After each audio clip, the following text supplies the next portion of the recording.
The Nintendo Switch 2 is out, finally, after a long time. Now, like every other media outlet, we didn't get access to early review systems or anything like that, so our staff is working hard to get out reviews and coverage of this thing sort of right now. It's a pretty big launch lineup, so we've got a bit of work to do. But there was something that was particularly interesting to me about the Switch 2 that I really wanted to make sure I dove into right away.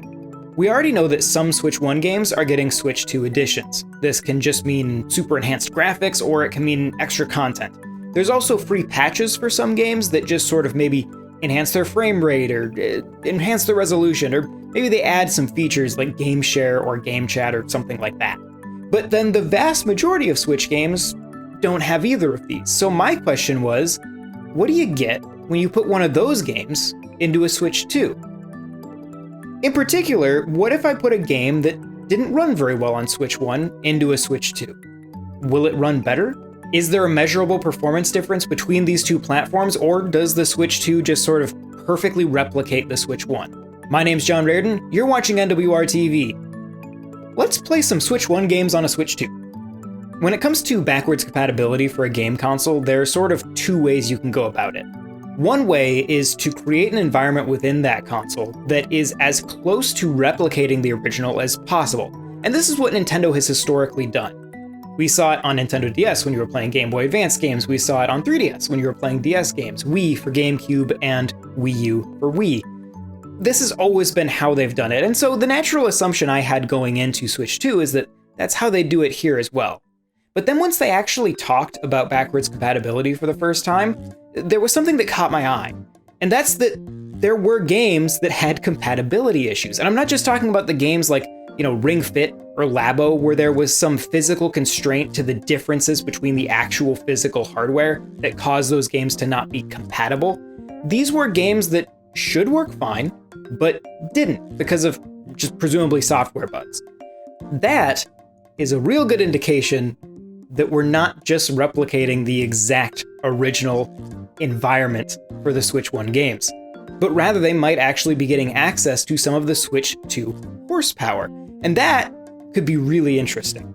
So what I wanted to do was find some games that could potentially be enhanced by this, which means I needed to find games with performance issues that could be addressed simply by giving them additional horsepower without actually recoding anything in the game. So I picked 3. One of them's pretty obvious, the other 2 are a bit more obscure picks, but they all had a very specific purpose. To start, I went with the obvious one, Witcher 3, one of the Switch's most famous impossible ports. This is a great port, love this game a whole lot, reviewed it when it came out, gave it a very positive review. But just by the nature of this game being on Switch 1, it has a lot of compromises. These include a somewhat unstable frame rate, very low resolution, which is dynamic, which means the resolution will actually adjust based on how difficult a given scene is to render. And then it also had pretty long loading times. All 3 of these could, in theory, sort of be brute forced by more power. But I did want a decent sample size to draw from, so I also grabbed Darksiders 3, a game that once again uses dynamic resolution, has long load times, and has these sort of streaming stutters as you traverse large areas of the world. It's actually something that was on Xbox One and PS4 as well, that wound up getting fixed when you played the game on PS5 or Xbox Series X, once again because they were brute forcing through it with the added power of those systems. So I wanted to see if the same could happen here. Finally, I also grabbed Crash Team Racing, which may seem like an odd one, but it has really long loading times. I think it's a pretty solid port otherwise, but the loading times are just really long. So I wanted to see if maybe the Switch 2 can do something about that. But let's start with Witcher 3, because that's where I started. Now, when you load your game in Witcher 3, you get this cutscene that plays. It kind of gives you a flashback of where you're at in the main storyline. On Switch, the game actually takes longer to load than this cutscene lasts, so it kind of hangs on the very end of the cutscene for a while before inevitably going to a traditional loading screen. When I loaded up the game on Switch 2, it still hangs on that screen the same as always, and there's no way to skip this video because it's part of the loading screen. But as soon as that went away, it very briefly showed me the regular loading screen before that too went away. This actually made me wonder if perhaps in this specific case, the game is loading faster, because it did wind up making it through the loading screen faster. But it's being held back literally by this unskippable video that it thinks it has to play to cover up the loading screen, and that it can only load in past that after that point. So I wanted to see what would happen if I could load without that video. So I died. And as it turns out, yes, it did go faster. It still definitely has a loading screen. I wouldn't say it removes the loading entirely, but it makes a substantial difference. On the other hand, when it comes to the game's frame rate, it was immediately obvious that we had a pretty big improvement here. Now, the game is still capped at 30 frames per second. That's hard-coded in, so no matter how much power you throw at it, it's still just going to run at 30 frames per second. Unless CD Projekt Red were to come along and release a patch, which, hey, maybe they'll do eventually. But as you can see in this initial little area of combat here, the Switch 2 is essentially running perfectly. It is a locked 30 frames per second, while the Switch 1 is stuttering pretty obviously. So clearly we're getting a really nice boost to frame rate.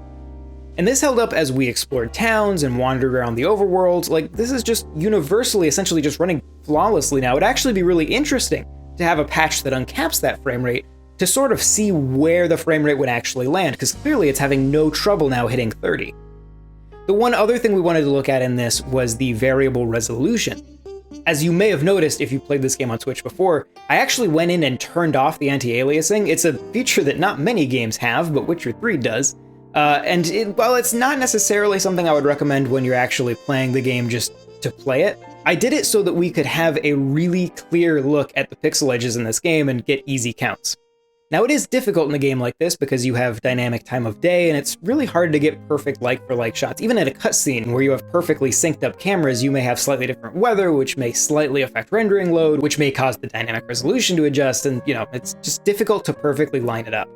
But when we do, it does appear that we're getting a boosted resolution as well, likely up to the limit of what this game can do. You also have to keep in mind that even with a dynamic resolution, you're still working within a set window, right? So the developers have set a max resolution this can possibly go to. It's not like Witcher 3 on Switch has the capability to go to 4K if you just give it a bunch of horsepower. No, what we would expect is to see it essentially go up to the cap and then just stay there and not really adjust ever. When we put these two side by side, it does appear the Switch 2 may have an advantage, but there's so much variability in a game like this that ultimately I decided this wasn't really the best way to test dynamic resolution. That would actually fall to a different game. Next, I booted up Darksiders 3. I love this game a whole bunch. I know it's a little janky. It's definitely one of those 7.5 out of 10 kind of games, but I really enjoyed it. I noticed when I was gathering Switch 1 footage, actually before I got the Switch 2, when I was just getting footage gathered together for this, that if I left Fury standing on one of the spawn points, the alpha transparencies that would fly up in front of the screen would cause enough of a load to actually cause the dynamic resolution to kick in. So you could actually see the world kind of flickering between resolutions because of these clouds moving in front of the camera. And I figured this is actually a perfect way to test the Switch 2, so I left my save file right there. Sure enough, what do we find? On Switch 2, it appears this game has just gone up to its maximum resolution. I believe that's 720p. It is anti-alias, so it can be a little bit hard to count in a situation like this. But it gets up to that resolution and just stays there, exactly like we would expect. And here there's no dynamic time of day or anything that would be throwing this off, so these are results that we can actually trust. Like I mentioned earlier, Darksiders 3 on the original Switch, as well as on its original release on Xbox One and PS4, had some real traversal stutter problems where, as you were moving through the world, it would occasionally just sort of freeze and put a loading circle in the corner before it would let you move on. It wasn't like a formal loading screen, it was just that you were moving faster than the world could load in, and it would create these little barriers. And once again, if you played the game on Xbox Series X or PS5, even without a patch, these issues were just resolved through brute force. So, I took a look at a nice little stretch of the game on Switch that has the same problem, and nothing. Smooth the whole way through. In fact, there's this area here as you swing up to the Maker's Tree, where on Switch, it wouldn't go into a loading screen, but you would get a pretty heavy and consistent frame drop. It did it every time I went through this area.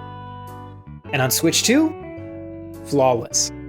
It's honestly pretty amazing how much better this game runs. I mean, it was a game that I like, but admittedly had some frame rate problems, and they're just all gone. And obviously, image quality looks a whole lot better too.